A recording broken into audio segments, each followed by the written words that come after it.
Hi, today we're going to talk about our other people's reaction to our 48-hour wedding proposal. Some people had a response and some didn't. I'm Char with a C. And I'm Shar with an S.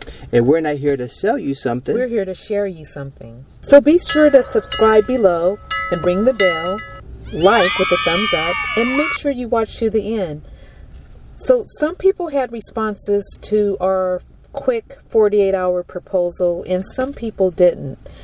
Some people did give their opinion, and what we're going to do is kind of share the breakdown of what some in-laws and what some outlaws had to say about our 48-hour proposal. What you talking about, Shar? So first I'll talk about my parents. My parents really didn't have a whole lot to say because, first of all, they've always been very supportive of whatever decisions I make, and they're not judgmental people. And my mother's stance has pretty much been, if he could be purple or green with polka dots, if he loves Jesus and treats you right, then I'm okay with it. I could have been a Holy Ghost Barney roller. And my father, he's always been very supportive, and they just are always there as a support, but don't really literally give their opinion when we make decisions. They're just very supportive. And so they just listen, and they've always been, there to guide if we asked for it, but they never have given us unsolicited advice or anything like that. So I didn't ask for their opinion. I just called and told them I was going to be getting married. My siblings, I have 7 brothers and sisters, and they didn't really say anything either. As far as race, that's not even really an issue. The only thing that I think one sister said, and it had to do with his age, was, I was robbing the cradle, and will I be breastfeeding him or using a bottle? I take my Similac now. So that's pretty much what my family said. Nobody else really said anything. We have, as far as him being, a different race or whatever, or color, that was not even an issue, because first of all, in my family, interracial marriages go back 40, 50 years, so that's not really an issue. And then my friends, their main concern, again, it wasn't race, it was really the age difference, because I always dated older guys, never a younger guy. So their main theme, what some of them said, was that I was robbing the cradle. And girl, are you sure? And that was mainly because of the time frame that it was so quick. But other than that, everybody was very supportive of our relationship, and we surrounded ourselves with people that were, that we felt that were going to be supportive. So pretty much I swept her off her feet. And do I still sweep you off your feet today? Sometimes you do and sometimes you don't. Or do I sweep her away? So my brother, as far as reactions go, he was cool, but he was a little bit nervous about the idea of me getting married, because this was my second marriage and everything. First time I got married, I was in the Army and everything didn't work out, so I was going at this marriage thing again. My brother's like, "Are you sure?" He kept looking at me, "Are you sure about this?" And because I had, I had just been married, not too. You were separated, right? So I was like jumping right back into another one. He kept looking at me, he's kind of nervous, like, "Are you sure?" And I was like, I kept thinking to myself, why does he keep asking me that question? And so, my brother was always really quiet.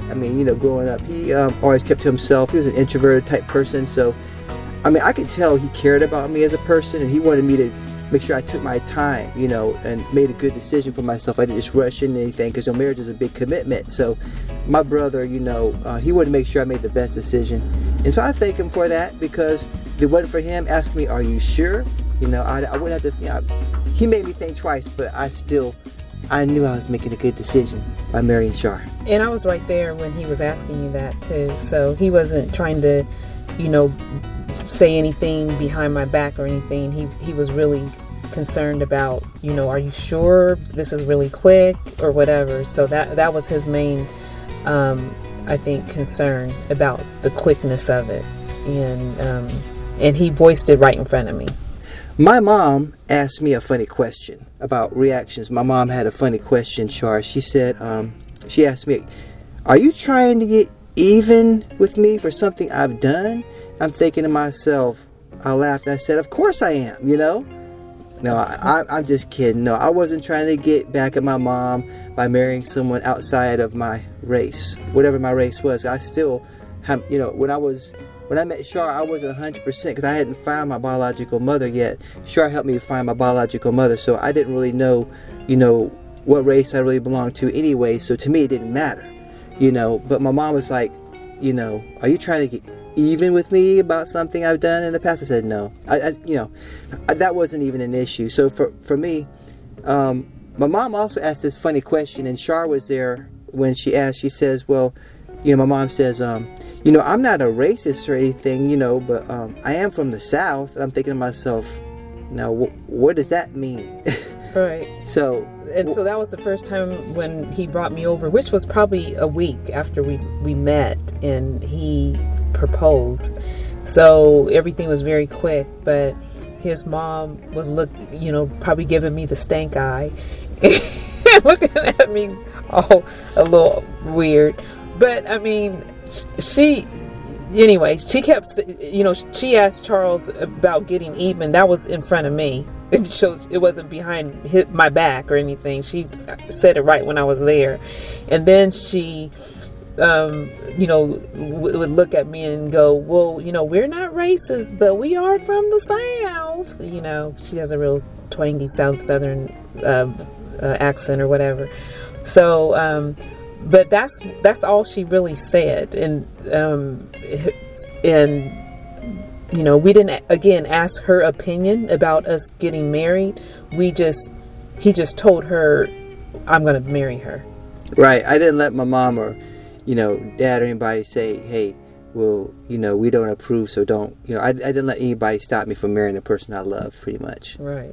So, Char didn't meet my dad until sometime later. Mm-hmm.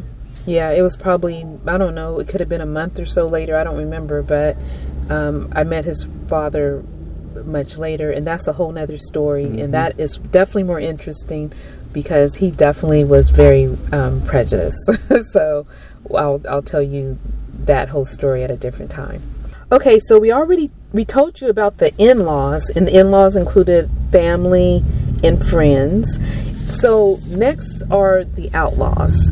And believe it or not, the Outlaws is not what you would expect, because actually the Outlaws was our church family, and that was very unexpected. Ouch!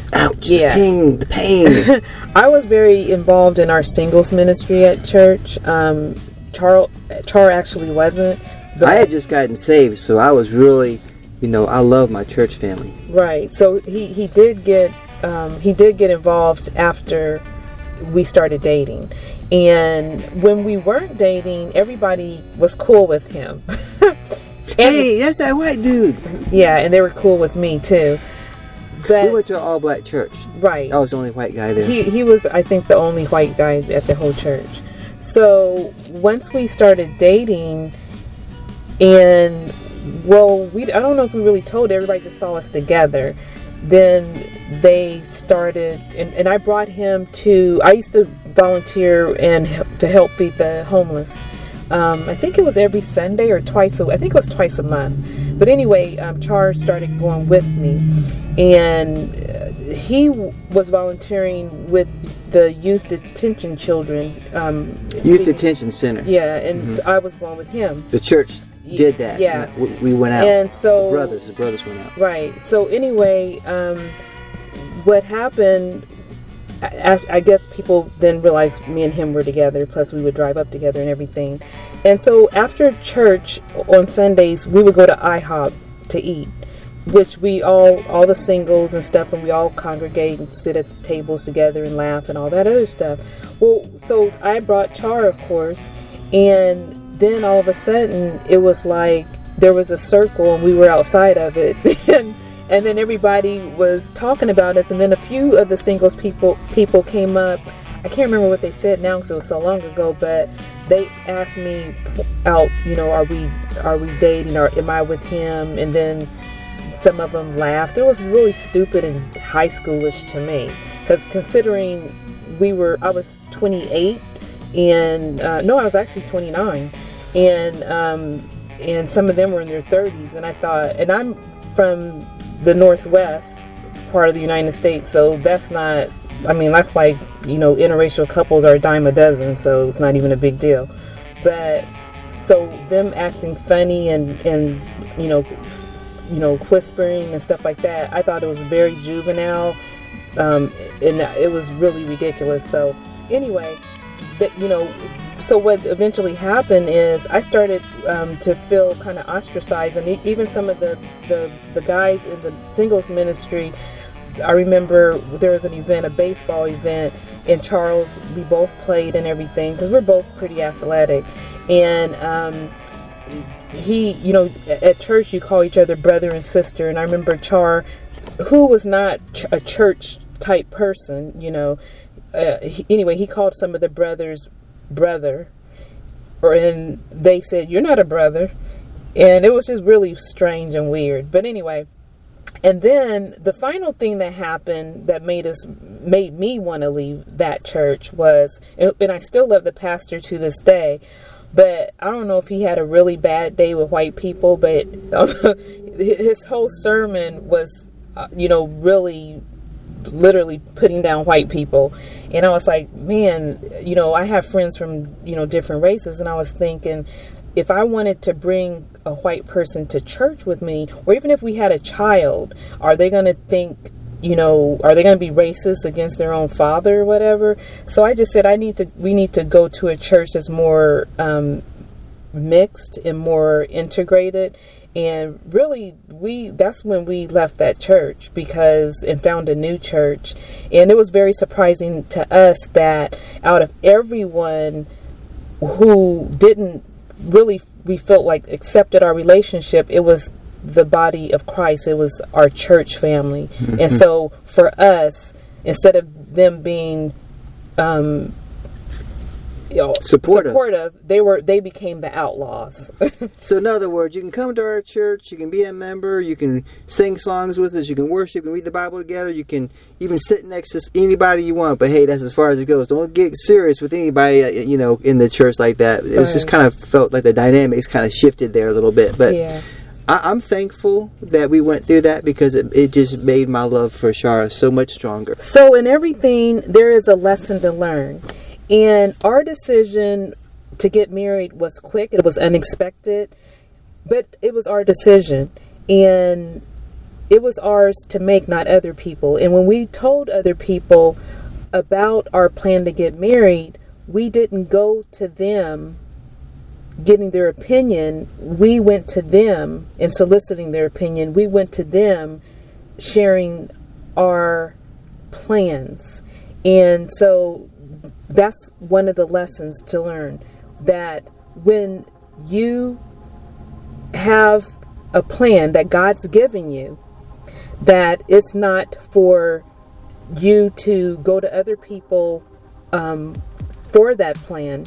It's or your decision is for you to tell them what your plan is and what you believe God's told you to do, and then do that and walk strong in it and be confident in that decision, and then just do it in faith. And still other people will still give their opinion about things, but then you just have to still, like Char was saying, just keep moving on. Right. Just keep moving on. If you believe in your relationship, keep walking it out. Right. Exactly. So, if you liked our 48 hours marriage proposal video, please do me a favor and subscribe. Click on the subscribe button down below. Like with a thumbs up. Share this video. We have a lot more videos to share. We want you to be a part of the Love Reconciled family. Thank you so much for watching. And remember, love God more than anything. And you'll do right by everything. We love you. See you next time.